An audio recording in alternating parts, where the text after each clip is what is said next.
Hi everyone! My name is Amy, and in this video, I'll show you how to add the Poppers Flipbook widget to your Webflow website.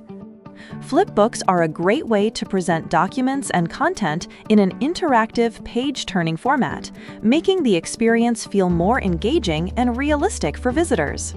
So, let's get started. First, go to your Popper dashboard.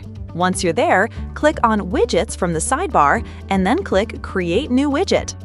Then search for Flipbook in the widget library. Open it, and then choose a layout. After that, the widget editor will open, with the preview on the right side and the settings on the left side. Here, you'll see two ways to create a flipbook. The first is using PDF, and the second is creating it manually. If you want to add content manually, click Add Page. You can add an image, title, and content on each page, and continue editing each page the same way.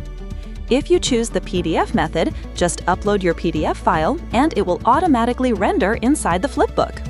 Next, go to the Templates tab, where you can select different templates. In the Design tab, you can change the background, primary color, and accent color. Then, in Physics and Texture, you can adjust the paper texture, flip speed, and dynamics. Once you're happy with the customization, click Publish Widget. After publishing, copy the code and go to your Webflow site editor. Inside the editor, add a code embed block, then paste the installation code into it and click Save and Close. After that, publish your site.